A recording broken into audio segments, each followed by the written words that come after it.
ವಾಲ್ಮೀಕಿ ನಿಗಮದ ಭ್ರಷ್ಟಾಚಾರ ಮತ್ತೆ ಸಿದ್ದು ಸರ್ಕಾರಕ್ಕೆ ಟೆನ್ಷನ್ ಶುರುವಾಗ್ಬಿಟ್ಟಿದೆ. ಮೈತ್ರಿ ನಾಯಕರಿಂದ ಸಿಎಂ ಸಿದ್ದರಾಮಯ್ಯ ರಾಜೀನಾಮೆಗೂ ಕೂಡ ಒತ್ತಡವನ್ನ ಹೇರಲಾಗುತ್ತೆ. ನಿಗಮದ ಭ್ರಷ್ಟಾಚಾರದ ವಿಚಾರದಲ್ಲಿ ಪಾರಾಗೋದಕ್ಕೆ ಸಿಎಂ ಬೇರೆ ಬೇರೆ ಪ್ಲಾನ್ಗಳನ್ನ ಮಾಡಿಕೊಳ್ತಿದ್ದಾರೆ. ಈಗಾಗಲೇ ಒಬ್ಬ ಸಚಿವನ ತಲೆದಂಡ ಆಗಿದೆ.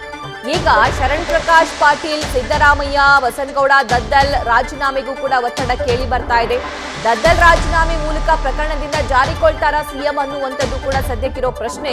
ಇನ್ನು ವಿಪಕ್ಷಕ್ಕೆ ಅಸ್ತ್ರವಾಗಿರುವ ಪ್ರಕರಣದಿಂದ ಹೊರಬರೋದಕ್ಕೆ ಸಿಎಂ ಕೂಡ ಸರ್ಕಸ್ ನಡೆಸ್ತಾ ಇದ್ದಾರೆ. ಒಂದು ಎಸ್ಐಟಿ, ಸಿಬಿಐ ತನಿಖೆ ಕೂಡ ಹಂತದಲ್ಲಿದೆ. ಸೊ ಈ ಸಂದರ್ಭದಲ್ಲಿ ಆರೋಪಗಳಿಂದ ತಪ್ಪಿಸಿಕೊಳ್ಳೋದಕ್ಕೆ ಸಿಎಂ ಪ್ಲಾನ್ ಮಾಡ್ಕೊಂಡಿದ್ದಾರೆ.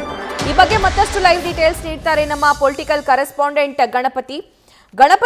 ಆರೋಪಗಳಿಂದ ತಪ್ಪಿಸಿಕೊಳ್ಳೋದಕ್ಕೆ ಒಬ್ಬೊಬ್ಬರ ರಾಜೀನಾಮೆಯನ್ನ ಸಿಎಂ ಪಡ್ಕೊಳ್ತಾ ಹೋದ್ರೆ ಈ ಆರೋಪಗಳಿಗೆ ಮತ್ತು ವಿಪಕ್ಷಕ್ಕೆ ಮತ್ತಷ್ಟು ಬಲ ಬಂದಂತಾಗಲ್ವಾ? ಸಭಾ ಖಂಡಿತ ನೋಡಿ, ವಾಲ್ಮೀಕಿ ನಿಗಮದ ಭ್ರಷ್ಟಾಚಾರ ಪ್ರಕರಣ ಇದೆಯಲ್ಲ, ಇದು ಬಿಜೆಪಿಗೆ ಬಹುದೊಡ್ಡ ಅಸ್ತ್ರವಾಗಿರುವಂತದ್ದು. ಕಾರಣ ಇಷ್ಟೇ, ಇತ್ತೀಚೆಗೆ ಸಚಿವ ನಾಗೇಂದ್ರ ಅವರ ರಾಜೀನಾಮೆ ಕೂಡ ಸಿಎಂ ಸಿದ್ದರಾಮಯ್ಯ ಅವರು ಪಡಿತಾರೆ.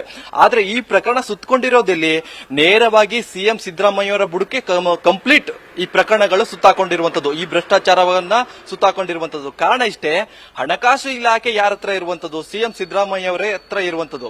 ಈ ಹಿನ್ನೆಲೆಯಲ್ಲಿ ನೇರವಾಗಿ ಈ ಸಂಪೂರ್ಣವಾದ ಭ್ರಷ್ಟಾಚಾರ ಸಿಎಂ ಸಿದ್ದರಾಮಯ್ಯ ಅವರ ಮೌಖಿಕ ಆದೇಶದಿಂದ ನಡೆದಿದೆ ಅನ್ನೋದು ಕೂಡ ನೇರವಾಗಿ ಈಗಾಗಲೇ ಬಿಜೆಪಿ ಆರೋಪವನ್ನ ಮಾಡ್ತಿರುವಂತದ್ದು. ಬಿಜೆಪಿ ಆರೋಪಕ್ಕೆ ಈಗಾಗಲೇ ಸಿಎಂ ಸಿದ್ದರಾಮಯ್ಯ ಅವರಿಗೆ ಒಂದಷ್ಟು ಟೆನ್ಷನ್ ಕೂಡ ಆಗ್ತಿರುವಂತದ್ದು.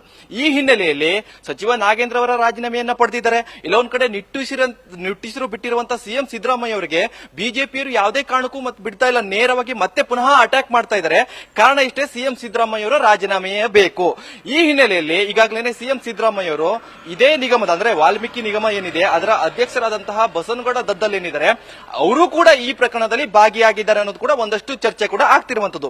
ಈ ಹಿನ್ನೆಲೆಯಲ್ಲಿ ಸಿಎಂ ಸಿದ್ದರಾಮಯ್ಯ ಅವರು ಏನಾದ್ರೂ ಕೂಡ ತಾವು ಪಾರಾಗ್ಲಿಕ್ಕೆ ಏನಾದ್ರು ಅವರನ್ನ ರಾಜೀನಾಮೆ ಪಡೆಯುವಂತ ಸಾಧ್ಯತೆಗಳು ಹೆಚ್ಚಾಗಿರುವಂತದ್ದು ಈಗಾಗಲೇ ಕಾಂಗ್ರೆಸ್ ವಲಯದಲ್ಲೂ ಕೂಡ ಇದು ಚರ್ಚೆ ಆಗ್ತಿದೆ. ಸ್ವತಃ ಬಸನಗೌಡ ದದ್ದಲ್ ಅವರೇ ಕೂಡ ನಾನು ರಾಜೀನಾಮೆ ಕೂಡ ಕೊಡ್ಲಿಕ್ಕೆ ಸಿದ್ಧನಿದ್ದೇನೆ ಅನ್ನೋದು ಕೂಡ ಅವರು ಕೂಡ ಈಗಾಗಲೇ ಪ್ರತಿಕ್ರಿಯೆ ಕೊಟ್ಟಿರುವಂತದ್ದು. ಈ ಹಿನ್ನೆಲೆಯಲ್ಲಿ ಸಿಎಂ ಸಿದ್ದರಾಮಯ್ಯ ಅವರಿಗೆ ಯಾಕೆ ಟೆನ್ಷನ್, ಅದರಿಂದ ಹೇಗೆ ಹೊರಗೆ ಬರಬೇಕು, ಈ ಎಲ್ಲಾ ಪ್ಲಾನ್ಗಳು ನೋಡೋದಾದ್ರೆ ಪ್ರಮುಖವಾಗಿ ಎಸ್ಐಟಿಗೆ ಈಗಾಗಲೇ ಒಂದಷ್ಟು ಟೀಮ್ ರಚನೆ ಮಾಡಿ ತನಿಖೆಗೆ ಆದೇಶವನ್ನ ಮಾಡಿದ್ದಾರೆ.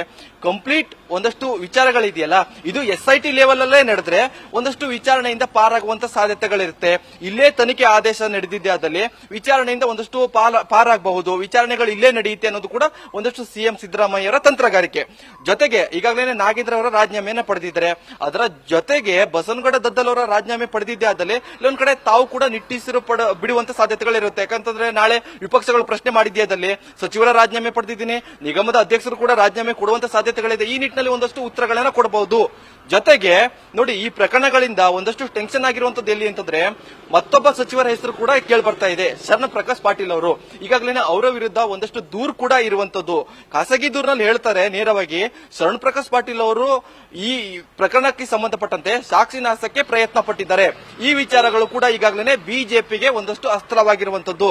ನೋಡಿ, ನಾಗೇಂದ್ರ ಆಯ್ತು, ಬಸನಗೌಡ ದದ್ದಲ್ ಆಯ್ತು, ಈಗಾಗಲೇ ಶರಣ್ ಪ್ರಕಾಶ್ ಪಾಟೀಲ್ ಅವರ ರಾಜೀನಾಮೆ ಕೂಡ ಈಗಾಗಲೇ ಬಿಜೆಪಿ ಒತ್ತಾಯ ಆಗ್ತಿರುವಂತದ್ದು. ಎಲ್ಲ ಒಂದ್ ಕಡೆ ಈ ಪ್ರಕರಣದಲ್ಲಿ ಸಂಪೂರ್ಣವಾಗಿ ಸಿಎಂ ಸಿದ್ದರಾಮಯ್ಯ ಅವರ ಆದೇಶದ ಜೊತೆಗೆ ಹಣಕಾಸು ಇಲಾಖೆ ಯಾರ ಬಳಿ ಇದೆ ಅವರ ಆದೇಶಗಳು ಕೂಡ ಸಂಪೂರ್ಣವಾಗಿ ಈ ಭ್ರಷ್ಟಾಚಾರದಲ್ಲಿ ಇದೆ ಅನ್ನೋದು ಕೂಡ ಈಗಾಗಲೇ ವಿಪಕ್ಷಗಳು ಆರೋಪವನ್ನ ಮಾಡ್ತಿರುವಂತದ್ದು. ಜೊತೆಗೆ ಹೇಳೋದಾದ್ರೆ ನೋಡಿ, ವಾಲ್ಮೀಕಿ ನಿಗಮದ ಹಿಂದುಳಿದ ಒಂದಷ್ಟು ಸಮುದಾಯದ ಹಣಗಳು ಕ್ರೋಢೀಕರಣ ಇರುತ್ತೆ, ಅವರ ಅಭಿವೃದ್ಧಿಗೆ ಹಣಗಳನ್ನ ಸಂಗ್ರಹಣ ಇರುತ್ತೆ. ಆದ್ರೆ ಇದು ಚುನಾವಣೆಗೆ ಬಳಕೆ ಮಾಡ್ಕೊಂಡಿದ್ದಾರೆ ಅಂತ ಈಗಾಗಲೇ ಆರೋಪವನ್ನ ಆಗ್ತಿರುವಂತದ್ದು.